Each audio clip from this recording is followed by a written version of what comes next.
नमस्कार बच्चों। जैसा कि आप सभी जानते हैं कि प्रदूषण की वजह से आप लोगों की भी छुट्टी पड़ गई है और हम ऑनलाइन क्लास के माध्यम से आपको पढ़ाएंगे। तो आपको आज हम टोपी शुक्ला जो चैप्टर आप पहले भी पढ़ चुके हैं उसी के बारे में बताएंगे। इससे क्या होगा, आपकी रिवीज़न भी हो जाएगी और जिन बच्चों ने पढ़ा नहीं है ये चैप्टर, जो एब्सेंट थे जो बच्चे, उनको भी ये चैप्टर समझ में आ जाएगा। तो टोपी शुक्ला, जैसा कि आप सब जानते ही हैं कि टोपी शुक्ला जो कहानी है दो मित्रों की कहानी है, ठीक है।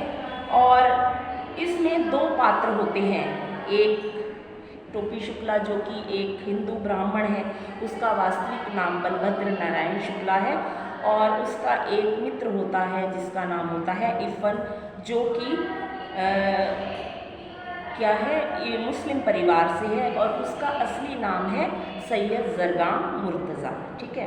अब इफ़न के परिवार का हम थोड़ा सा परिचय जान लेते हैं। इफ़न के परिवार में सभी जो है बहुत ही परंपरावादी होते हैं। उनके जो दादा परदादा हैं वो कट्टर मौलवी होते हैं, ठीक है।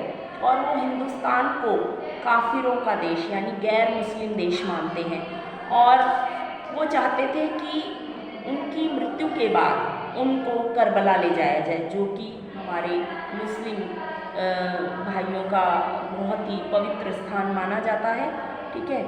अब जो है, लेकिन जो इफ़न की जो दादी होती है वो कट्टर परंपरावादी नहीं होती, ठीक है। और इस समय उसके घर में उसकी एक बाजी होती है और उसकी अम्मी होती है, और इफ़न के जो पिता हैं वो बनारस में कलेक्टर होते हैं। अब इफ़न की जो दादी का थोड़ा सा उनके बारे में जान लेते हैं। इफ़न की दादी जो है वो जमींदार की पुत्री थी और उसके घर में खाने पीने की खूब मौज थी, और उनका विवाह भी मौलवी परिवार में हुआ था। इसलिए विवाह के बाद जो है विवश होकर उनको भी परंपरावादी बनना पड़ा। लेकिन वो हमेशा बहुत बेचैन रहती थी, क्योंकि वो ऐसे परिवार से आई थी जहाँ पर खाने पीने की मौज थी, पीहर में उनके मायके में हर प्रकार की मौज थी। लेकिन शादी के बाद जब वो आई तो उनको जो है बहुत ही कठिनाइयों का सामना करना पड़ा, और जो इफ़न है अपनी दादी से बेहद प्यार करता था, और उसकी दादी जो है उसको खूब सारी कहानियाँ सुनाया करती थी। और जब इफ़न के परिवार वाले उसको डांट देते थे तो उनको दादी ही बहुत प्यार करती थी, और दादी ने कभी भी इफ़न का दिल नहीं दुखाया था। अब इधर जो टोपी शुक्ला है जो कि इफ़न का मित्र होता है, उसको भी इफ़न की दादी से बेहद प्यार होता है, ठीक है। वो इफ़न के घर आता जाता है, उसे इफ़न की दादी से खूब लगाव होता है, और इस कारण जो है जो दादी होती है वो पूर्वी भाषा बोलती है, ठीक है। टोपी शुक्ला को भी कभी अपने परिवार से प्यार नहीं मिला था, लेकिन इफ़न की दादी उसको अपने पास बिठाकर कहानी सुनाती थी और प्रेम करती थी, प्यार करती थी। तो दोनों ही यानी टोपी शुक्ला और इफ़न की दादी दोनों में ही एक बहुत ही अजीब किस्म का एक रिश्ता बन गया, और दोनों ही एक दूसरे को बेहद प्रेम करते थे। अब टोपी शुक्ला के जो परिवार में थे, उनके पिता जो थे भृगु नारायण शुक्ला, जो नीले तेल वाले के नाम से प्रसिद्ध थे।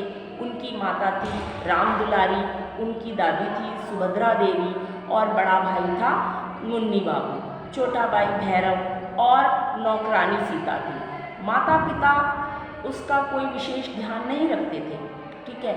और जो कभी भी हमेशा जो टोपी शुक्ला की दादी थी वो हमेशा उन्हें डांटती रहती थी, और मुन्नी बाबू जो उसके बड़े भाई थे हमेशा उसकी चुगली कर देते थे, और फिर उसकी माँ सुभद्रा देवी और उसकी दादी सुभद्रा देवी और माँ राम दुलारी उनको खूब डांटा करती थी, ठीक है।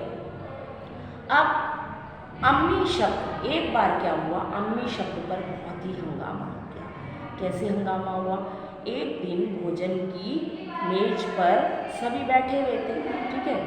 टोपी शुक्ला ने बातों ही बातों में अपनी मम्मी को अम्मी बोल दिया, अब इस अम्मी शब्द को सुनकर पूरे परिवार में भूचाल आ गया। खाना खाते खाते सबके हाथ रुक गए और जो दादी है सुभद्रा देवी खाना छोड़कर खड़ी हो गई। कहने लगी कि हमारी तो सारी परंपराएं टूट गई हैं, हमारा तो धर्म ही भ्रष्ट हो गया है। और टोपी की माँ को लगा कि ये लड़का मुसलमान लड़के के प्रभाव में आकर बिगड़ गया है, इसने तो हमारा धर्म ही भ्रष्ट कर दिया है। और टोपी शुक्ला की जो माँ कहती है कि आज के बाद तुम कभी भी इफ़न के घर नहीं जाओगे। लेकिन इफ़न ने उनकी बात सुनी अनसुनी कर दी। यानी जो कुछ उसके परिवार वालों ने कहा कि इफ़न से दोस्ती छोड़ दो, इसकी वजह से हमारा धर्म भ्रष्ट हो जाएगा, लेकिन टोपी ने उनकी बात पर ध्यान ही नहीं दिया। अब इधर क्या हुआ, जो इफ़न की दादी है जिससे इफ़न को भी बेहद प्रेम था और टोपी शुक्ला को भी बेहद प्रेम था। अब एक बार जो है अचानक खबर आती है कि इफ़न की दादी का निधन हो गया। अब यह सुनकर टोपी और इफ़न दोनों को बहुत बुरा लगता है, दोनों बहुत दुखी हो जाते हैं और दोनों ही बहुत रोने लगते हैं। अब जब टोपी शुक्ला उसके घर जाता है इफ़न के घर पे, वहाँ उसको खाली खाली लगता है, दादी के बिना उसका मन ही नहीं लग रहा। और दोनों को लग रहा था, इफ़न को भी और टोपी को, कि दादी के बिना वो बिल्कुल अधूरे हैं। ठीक है, वह एक दादी जो थी 72 वर्ष की थी। ठीक है, और टोपी जो है 8 साल का था, लेकिन दोनों में ना जाने कैसा अटूट प्रेम था, अजीब सा प्रेम संबंध था। अब इधर इफ़न जो था उसके पिता का तबादला हो गया। पहले वो बनारस में कलेक्टर थे, अब उनका तबादला जो है, उनका ट्रांसफ़र जो है मुरादाबाद हो गया। अब इफ़न भी अपने पिता के साथ चला गया। अब इफ़न की दादी तो पहले ही मर चुकी थी, अब टोपी जो है बिल्कुल ही अकेला हो गया। ठीक है, अब उसको लगा कि अब तो मेरा इस दुनिया में कोई है ही नहीं। और अब जो टोपी है ये प्रतिज्ञा ले लेता है कि आज के बाद वो किसी ऐसे लड़के से दोस्ती नहीं करेगा जिसके पिता ऐसी नौकरी करते हों जिसमें कि तबादला होता है, यानी ट्रांसफ़र होता है। अब क्या हुआ, उधर इफ़न चला जाता है अपने पिता के साथ, अपने परिवार के साथ, और टोपी अकेला हो जाता है। अब इफ़न के पिता की जगह जो नए कलेक्टर आते हैं, उनके बच्चे जो हैं उनको टोपी अपना मित्र नहीं बना सका, क्योंकि उनके बच्चों को बेहद घमंड था। इस बात का घमंड था कि उनके पिता एक बहुत बड़े कलेक्टर हैं। वो हमेशा टोपी शुक्ला पर अंग्रेजी का रोक झाड़ा करते थे, उसकी बेइज्जती कर देते थे। एक बार तो हद ही हो गई, उन्होंने टोपी शुक्ला को अपने जो पालतू उनका डॉगी था उससे कटवा दिया, और इससे क्या हुआ, टोपी शुक्ला को पेट में 7 सुइयाँ लगवानी पड़ी।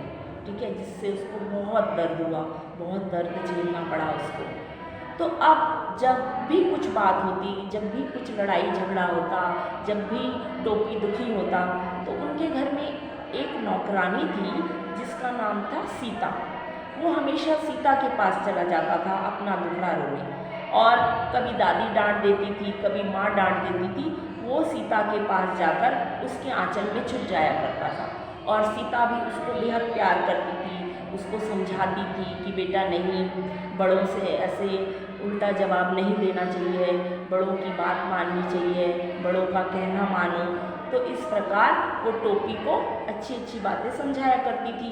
ठीक है, अब क्या हुआ, 9वीं कक्षा में जो है टोपी शुक्ला 2 बार फेल हो गया। अब 2 बार फेल होने की क्या वजह थी, पहले साल जब वो फेल हुआ, क्योंकि इस वजह से फेल हुआ, घर में जब भी वो पढ़ने बैठता था, उसके बड़े भाई बहन और भी जो लोग थे घर के, वो क्या करते थे, उसको हमेशा काम बता देते थे। कहते आज ये काम करो, जाओ बाज़ार चले जाओ, ये ले आओ, वो ले आओ। तो इससे क्या होता था, उसकी पढ़ाई डिस्टर्ब होती थी हमेशा, और पढ़ाई डिस्टर्ब होने की वजह से वो एग्ज़ाम की अच्छे से तैयारी नहीं कर पाया और वो फेल हो जाता है। ठीक है, अब क्या हुआ, जब वो फेल हो गया 2 बार, और अगली बार अगले साल क्या हुआ, जब वो एग्ज़ाम के दिन आए तो उसको टाइफाइड हो गया। अब टाइफाइड की वजह से वो पढ़ ही नहीं पाया और एग्ज़ाम में भी नहीं बैठ पाया, तो इसकी वजह से उस साल भी फेल हो गया। तो इस तरह से उसके 2 साल बेकार हो गए। अब क्या हुआ, जब वो 2 साल फेल हो गया तो सारे उसके जो साथ के बच्चे तो आगे की कक्षाओं में चले गए आगे, और जो उससे छोटे बच्चे थे वो उसके साथ आ गए। अब वो उसको चिढ़ाया करते थे, ये तो फेलियर है, ये तो देखो 2 साल से फेल है। और उसके जो अध्यापक थे वो भी उसको बोला करते थे, ये तो फेलियर है और 2 साल से एक ही कक्षा में पढ़ रहा है। अब इस बात से टोपी शुक्ला को बड़ा ही दुख पहुँचता था, उसके दिल को बहुत ठेस पहुँचती थी कि सभी लोग मुझको ऐसे बोलते हैं।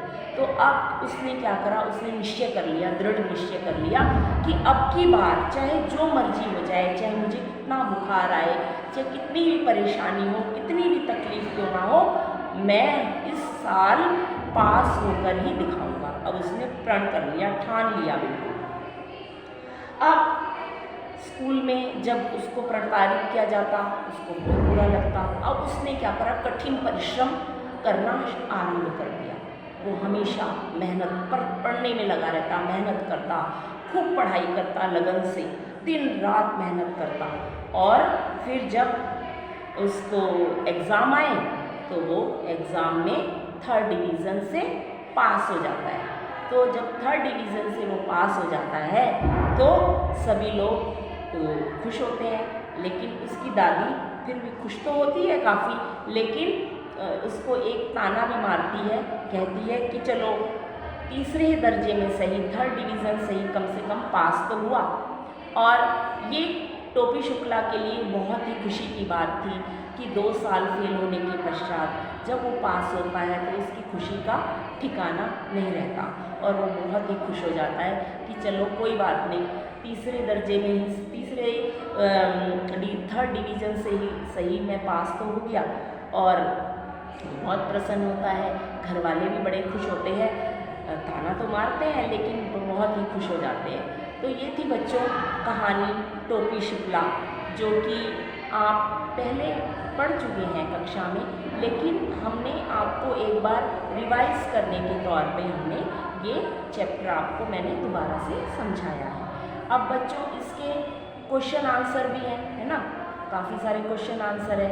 तो क्वेश्चन आंसर मैं आशा करती हूँ कि आप इस चैप्टर को अच्छे से पढ़ेंगे, रिवाइज करेंगे और जो है इसके क्वेश्चन आंसर भी आप अच्छे से लर्न करेंगे।